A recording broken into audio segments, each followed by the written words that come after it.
जय हिंद। तो इस वीडियो में हम लोग बात करने वाले हैं रॉलेस थ्योरम। रॉलेस थ्योरम क्या है, इनकी ज्योमेट्रिकल मीनिंग क्या है और इनके एल्जेब्रिक मीनिंग भी क्या है, इस वीडियो में हम लोग उसी के बारे में डिस्कस करेंगे। ठीक है, तो देखिए इनका स्टेटमेंट क्या है। Let f x be a real valued function defined on closed interval AB such that fx is continuous on closed interval AB। Continuous का मतलब हुआ कि ग्राफ जो है वो कहीं पर भी टूटा हुआ नहीं है। Second, fx is differentiable on open interval a b. ये ओपन इंटरवल का सिंबल है, ये क्लोज इंटरवल का सिंबल। ओपन का मतलब देखिए ये क्लोज हो गया जहाँ पे ए बी ले लिए और ये जो है वो ओपन हो गया। तो डिफरेंशिएबल का मतलब ये हुआ कि इसके हर एक पॉइंट पर हम लोग एक टेंजेंट को जो है वो यूनिक वे से ड्रॉ कर सकते हैं। So that is called the differentiable. And third, f a is equal to f b. यदि दोनों पॉइंट पर वैल्यू जो है वो सेम सेम आ रहा है देन तब there exists a real number c belongs to open interval a b such that f dash C is equal to 0। Real valued function का मतलब ये हो गया कि ये जो फंक्शन के बारे में बात कर रहे हैं उनके ये डोमेन एंड रेंज जो है वो रियल नंबर है और कुछ नहीं है। ये क्लोज इंटरवल पे डिफाइन किया हुआ है, फंक्शन जो है वो डिफाइन किया हुआ है कि कहाँ से कहाँ तक के बारे में हम लोग बात कर रहे हैं।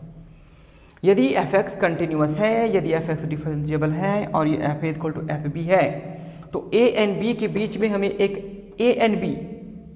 में हमें एक रियल नंबर मिलेगा जहां पर का जो डेरिवेटिव है वो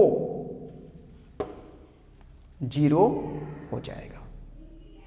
यही है रॉलेस थ्योरम।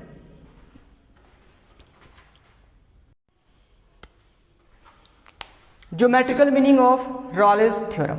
रॉलेस थ्योरम का जो ज्योमेट्रिकल मीनिंग है वो क्या है, देखिए इसको समझने के लिए हम लोग एक ग्राफ बनाते हैं। ठीक है, late y is equal to fx be a function and take this as a and this one as b। तो यहां से यहां तक ये a हो गया, तो इस a का जो कोऑर्डिनेट हो जाएगा वो a कॉमा एफ ए हो जाएगा। और यदि हम लोग यहाँ पे स्मॉल b लेंगे मीन्स यहाँ से यहाँ तक स्मॉल भी है।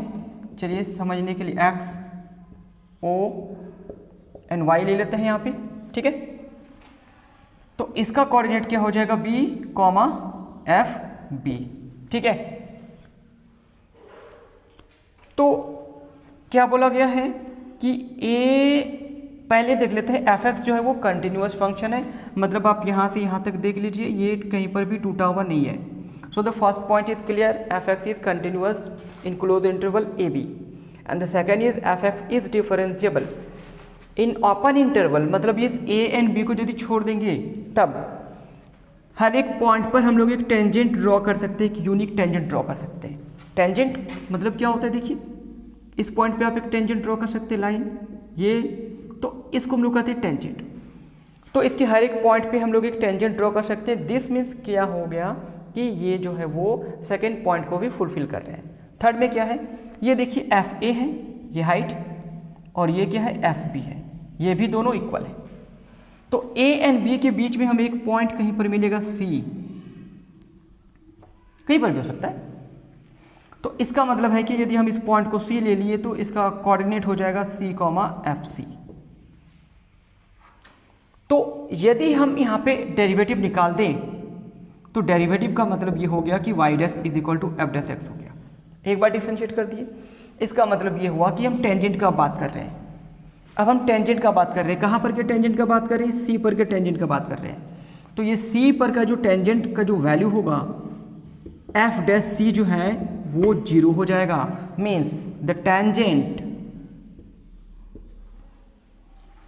Eight C will be parallel to the X axis. समझिए, the tangent at C is parallel to x-axis. So this is the geometrical meaning of Raleigh's theorem.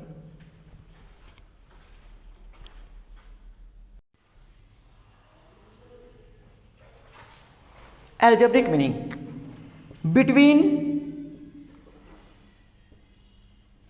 any two roots of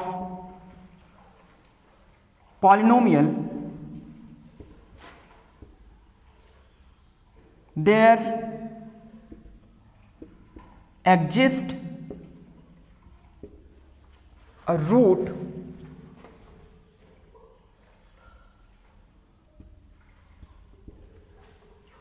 which is the root of its derivative. जो भी polynomial मेरे पास दिया हुआ है उनके जो भी रूट्स हो गए, सपोज कर लीजिए कि ए एंड बी दो रूट्स हैं, तो ये दो रूट्स ए एंड बी के बीच में कहीं पर एक पॉइंट मिलेगा ए एंड बी के बीच में। सपोज कर लीजिए कि 4 एंड 7 है, तो 4 एंड 7 के बीच में एक जीरोज मिलेगा, एक रूट मिलेगा, जो रूट जो है वो एफ डैश एक्स मीन्स इस डेरिवेटिव के रूट्स होंगे। क्लियर है?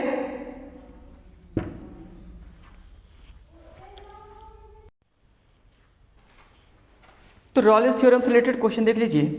F x is equal to x square minus 4x plus 3 दिया हुआ है इंटरवल क्लोज इंटरवल 1,3। तो पहला वर्क जो है हमें पता करना है कि ये जो फंक्शन है वो कंटिन्यूअस फंक्शन है या नहीं। इसको ध्यान से देखिए, ये एक पॉलिनोमियल फंक्शन है।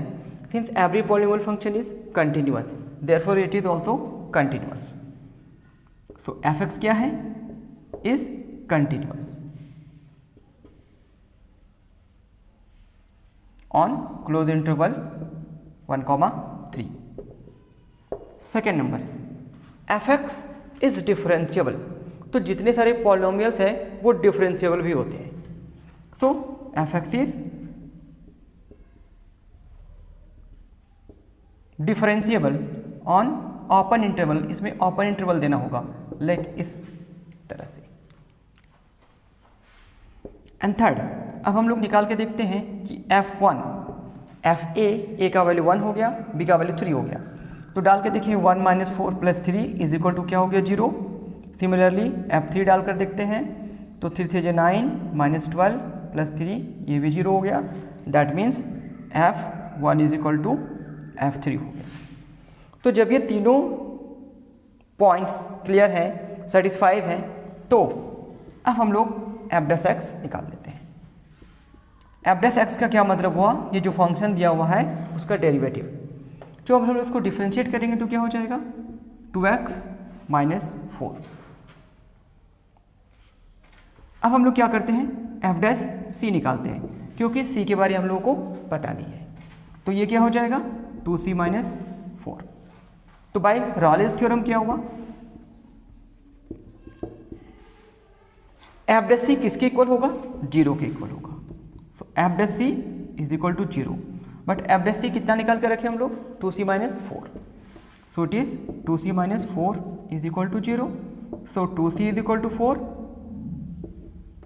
This implies c is equal to 4/2 is equal to 2।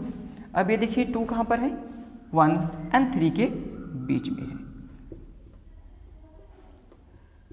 1 and 3 के बीच में है। तो यही रॉलेस थ्योरम में ही बोला गया था कि 1 और 3 के बीच में कहीं पर न कहीं पर एक हमें पॉइंट मिलेगा जहाँ पर का जो डेरिवेटिव होगा वो 0 के इक्वल आएगा। ठीक है, तो ये था रॉलिन्स थ्योरम और ये वेरीफाइड भी